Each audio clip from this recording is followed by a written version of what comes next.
তো আপনারা স্ক্রিনেই দেখতে পারছেন কি ঘটেছিল, কি ঘটনাটাই না ঘটেছিল। আপনারা আসল কাহিনীটা দেখে নিন।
আগুন এখন এইটা থেকে দরকার সেটা থেকে নিতে পারবে না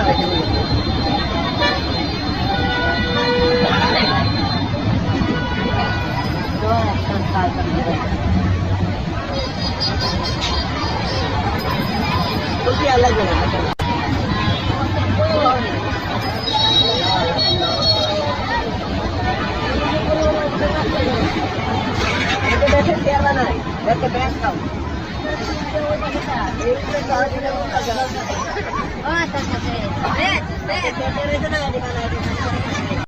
আর পানির সংকটের কারণে আমরা কিন্তু সাথে সাথে হেডকোয়ার্টার থেকে বিশেষ পানিবাহী গাড়ি, তেজগাঁও থেকে বিশেষ পানি গাড়ি নিয়ে আসি।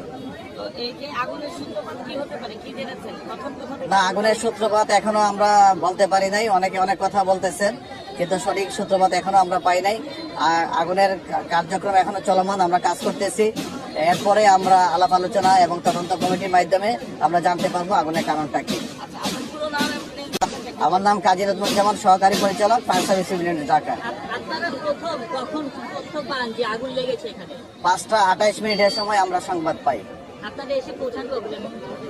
আমরা 5:28 5:36 ভিতরে আমরা এখানে এসে পৌঁছাই। আমি ব্যক্তিগতভাবে এখানে 5:40 এসে পৌঁছাচ্ছি। 5:40 থেকে 58 পর্যন্ত আমি কোনো পানি ছিটানোর কাজ করতে দেখিনি। আমাদের প্রত্যেকটা জিনিস রেকর্ড আছে।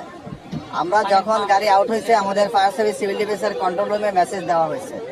যখন গাড়ি এসে পৌঁছে ঠিক তখনই আপনার ফায়ার সার্ভিসের কন্ট্রোল রুমে আমাদেরকে কয়টার সময় গাড়ি পৌঁছে সেই মেসেজটা রেকর্ড করা হয়।